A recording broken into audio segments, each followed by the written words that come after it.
Hello tout le monde, on se retrouve aujourd'hui pour une très grosse réception. On va voir tout d'abord deux services presse et ensuite on va voir les achats que j'ai pu faire en Easy Cash, etc. J'ai fait 3 magasins différents, j'ai trouvé vraiment pas mal de choses. J'ai donc beaucoup de choses à vous montrer, mon copain a aussi trouvé des choses donc ça fait encore plus de choses à vous montrer et on va s'y attaquer de suite. On commence directement avec Doki Doki et le second tome du Prince Alchimiste. J'ai lu le premier assez récemment, j'ai été agréablement surprise du contenu et de l'histoire et surtout de notre personnage principal qui n'est pas forcément un héros basique comme on peut souvent avoir. Ça reste du isekai mais c'est du isekai plutôt sympa. Moi vous savez c'est pas trop mon truc et pour le coup j'aime plutôt bien cette lecture donc j'ai hâte de lire ce second tome. J'espère que la série sera juste pas trop longue et qu'elle tombera pas dans la redondance, mais si ça a une petite série courte franchement c'est très prometteur. Second et dernier service presse, le deuxième tome de Berserk of Gluttony de chez Mao Édition. J'avais beaucoup aimé le premier tome, j'attendais assez impatiemment ce second tome pour savoir ce qui allait bien pouvoir s'y passer. Il me semble que c'est je suis presque sûre que c'est une adaptation en manga d'un light novel et franchement c'est une très bonne lecture. Les dessins en plus sont super chouettes et j'ai beaucoup accroché à l'histoire dès le premier tome, donc j'ai très hâte de pouvoir lire ce second. On commence avec le premier magasin, on a fait 3 magasins différents dans des styles de Easy Cash, etc. Et on va attaquer avec les achats de mon copain. Il a fait des achats 100% Final Fantasy dans ce magasin et pour 13 €, il a d'abord pris le Final Fantasy Explorer sur 3DS.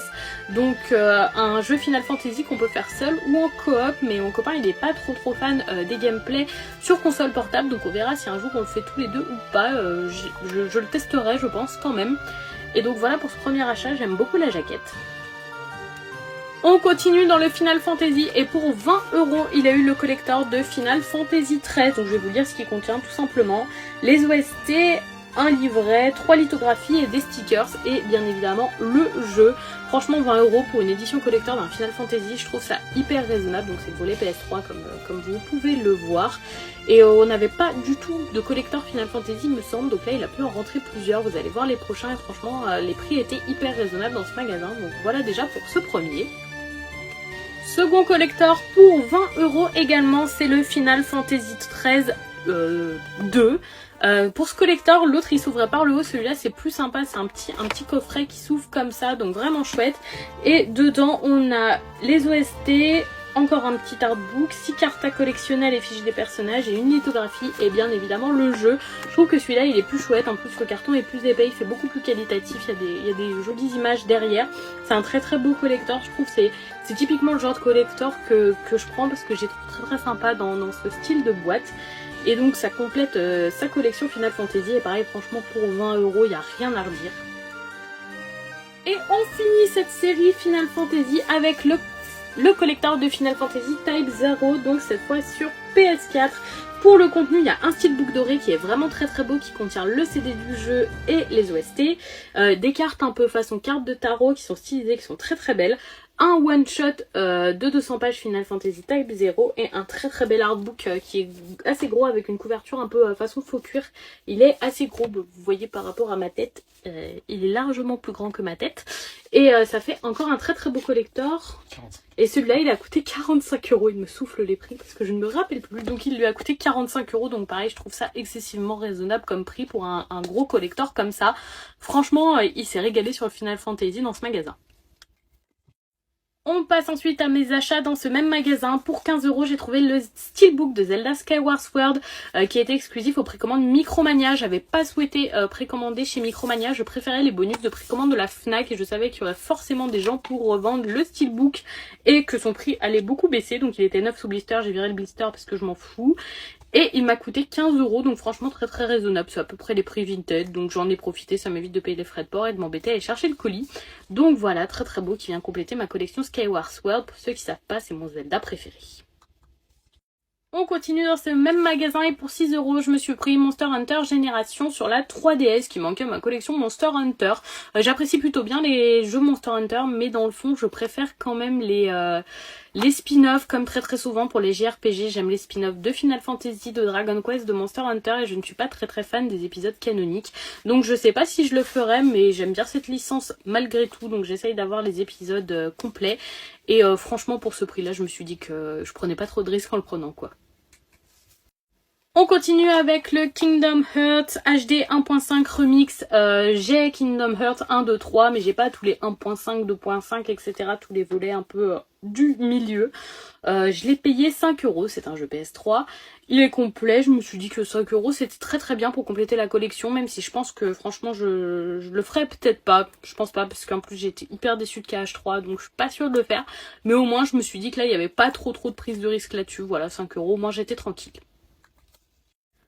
On continue, pour 4€, j'ai trouvé le 3e tome de Talos of Symphonia qui a été édité chez Kiyun, mais vraiment dans leur très ancienne édition. Vous voyez, le logo a changé depuis, c'est une assez vieille série.